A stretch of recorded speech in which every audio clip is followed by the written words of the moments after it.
خافوش عم خافوش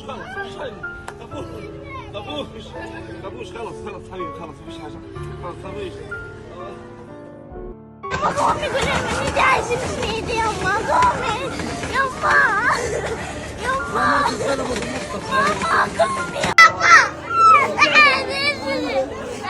وين امك يا وين امك؟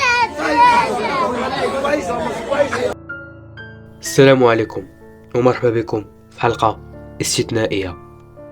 فلسطين بلاد اللي كتسنى السلام ولكن عايشة في ظروف مستحيلة. بزاف ديال الحقائق مبقات مخفية والاعلام كيبين غير اللي بغا. هاد الفيديو غادي ناخدو الوقت باش نحكيو القصة من البداية حتى اليوم. اذا كنتي كتشوف هاد الفيديو راه عندك الدور كبير باش الصوت ديال الحق يوصل. بلا ما نطولوا عليكم المقدمة بزاف خليونا نبداو.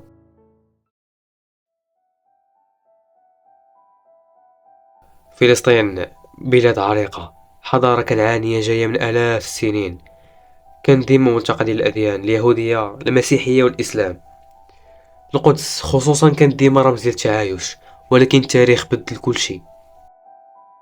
وعد بلفور وبداية الأزمة. القصة بدات في 1917 مع وعد بلفور، رسالة بسيطة لقلبات العالم. بريطانيا وعدت اليهود بأرض ماشي ديالها.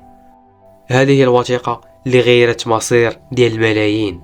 هذا كان البداية ديال مشروع استعماري كبير، ماشي غير ضد الفلسطينيين ولكن ضد المنطقة كاملة. هنا بدات الأرض كتقسم وبدا التهجير الإجباري للفلسطينيين.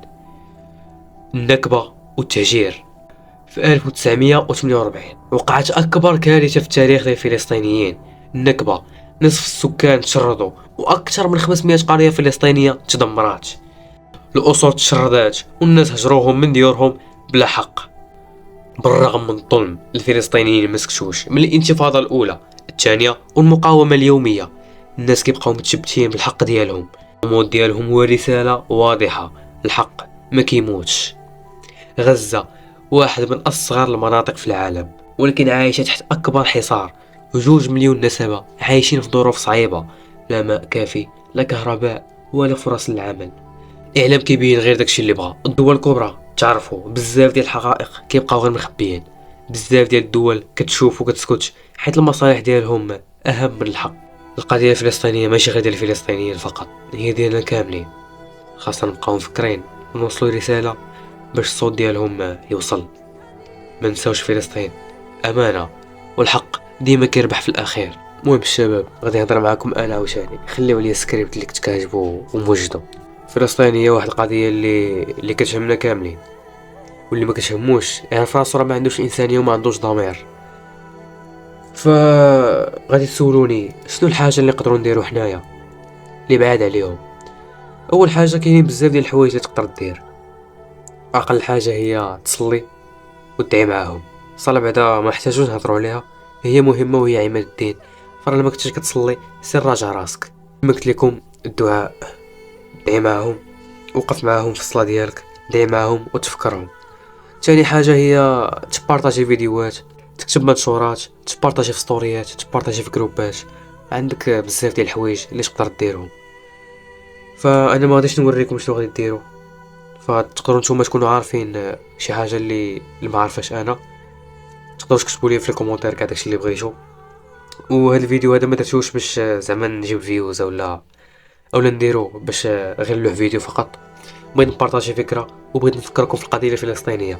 القضيه الفلسطينيه كتهمنا كاملين، بغيتي ولا كرهتي القضيه الفلسطينيه كتهمنا. فلما بغيتيش سير تبع اليوتيوبر اللي مشهورين، سير تبع شي حاجه اللي سير تبع تفاهه، ما تبعش القضيه الفلسطينيه كاع وما تجيش تحاشيها لينا كاع. كما قلت لكم نتمنى كاملين نتفكروا القضيه الفلسطينيه باش عمرنا ما نساوها. في الناس تما كيعانيو. و تخيل صاحبي شي واحد مثلا، غير شي واحد، دابا انت تكون مريح في داركم ويجي شي واحد يقول لك خرج عليا، راه واعدني هذا بلي راه غادي هاد الدار غادي غتولي ديالي، فراه طبعا غتحس بحقره. فهذه مده والفلسطينيين كيعانيو من جيل لجيل، واقل الحقوق اللي خص يكونوا عند انسان عادي ما عندهمش. فنتمنى انكم تقلبوا اكثر القضيه الفلسطينيه وتبقاو تبارطاجيو وبارطاجيو ودعيو معاهم. هادشي اللي كاين.